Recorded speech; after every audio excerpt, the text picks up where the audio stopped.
அனைவருக்கும் வணக்கம். இந்த வீடியோ நான் உங்களுக்கு என்ன சொல்ல போறேன் அப்படினு பாத்தீங்கன்னா, சளி பிடிக்குது இல்லையா, சின்ன குழந்தைகளுக்காக இருக்கட்டும் இல்ல பெரியவங்களுக்கா இருக்கட்டும், இயற்கையான எளிய வீட்டு வைத்தியத்துல எப்படி சளி சரி பண்றது அப்படினு சொல்லிட்டு பார்க்க போறோம். இது எந்த பக்க விளைவுகளும் இல்லாதது. சோ அதனால நான் என்ன பண்ணிருக்கேன் அப்படினு பாத்தீங்கன்னா, இஞ்சியை தோல் நீக்கி சீவி வச்சிருக்கேன். அதுக்கு அப்புறம் ஒரு இதுல ஹனி எடுத்து வச்சிருக்கேன், தேன். இப்போ என்ன பண்ண போறோம்னா, இஞ்சியை திருகணும். திருகுறேன்.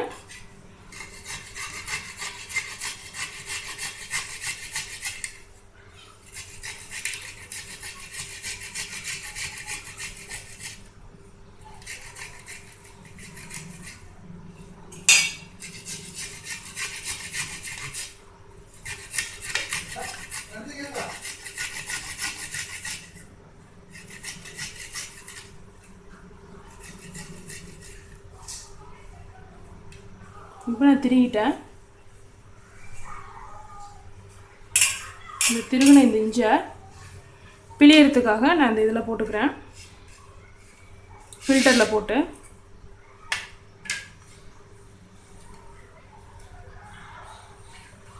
நம்ம என்ன பண்ண போகிறோன்னா, எந்த தண்ணி எதுவுமே சேர்க்காம இஞ்சி சாறை நம்ம எடுக்க போகிறோம்.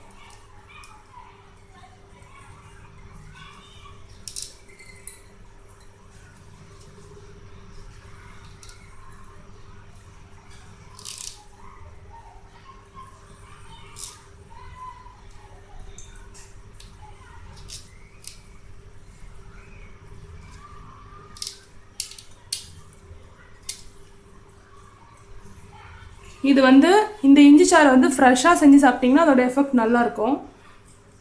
ஸோ அதனால் இஞ்சி சாறு பார்த்திங்கன்னா எனக்கு கிடச்சிடுச்சு. ஓகேங்களா. அப்புறம் இந்த இஞ்சி சாறில் நான் என்ன பண்ண போகிறேன்னா, அதே ஈக்குவல் அளவுக்கு ஹனி சேர்க்கிறேன்.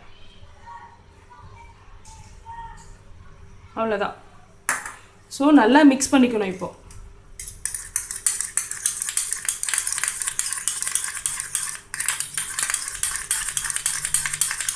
இந்த ஹனி சேர்க்கிறதுனால இந்த இஞ்சியோட அந்த மருத்துவ குணம் மாறாமல் அப்படியே ஃபுல்லாக கிடைக்கும். இன்னொன்று ரொம்ப காரமாக இருக்காது. ஏன்னா சின்ன குழந்தைங்க கஷ்டப்படுவாங்க இந்த காரமாக இருக்கிற இஞ்சி தண்ணி குடிக்கிறதுக்காக ரொம்ப கஷ்டப்படுவாங்க இஞ்சி சாறு குடிக்கிறதுக்கு. ஸோ அதனால் ஹனி சேர்த்து நம்ம கொடுத்தோம்னா குழந்தைங்களுக்கு இந்த சளிக்கு ரொம்ப நல்ல மருந்து. இது பெரியவங்களும் சாப்பிட்லாம். ஒரு வருஷத்துக்கு மேலே இருக்கிற குழந்தைங்களுக்கு கொடுக்கலாம். சின்ன குழந்தைங்களுக்கு வேண்டாம். 1 இயருக்கு மேலே இருக்கிற குழந்தைங்களுக்கு கொடுக்கலாம். அதுக்கப்புறம் பெரியவங்க சாப்பிட்லாம். இது கொடுத்தீங்கன்னா 2 to 3 டேஸில் நல்லா சரியாயிடுது சளி. உங்களுக்கு அந்த மூக்கடைப்பு எதுவுமே இல்லாமல் நல்லா கிளியர் ஆகிட்டு சளி எல்லாமே போயிடும். இது நல்ல ஒரு வீட்டு வைத்தியம். இது நிறைய பேருக்கு தெரியாது. அதனால் நான் என்னோடய குழந்தைங்களுக்கு நான் இதை யூஸ் பண்ணி சளியெல்லாம் குணமாக்கியிருக்கேன். என்னோடய அனுபவத்தில் சொல்கிறேன்.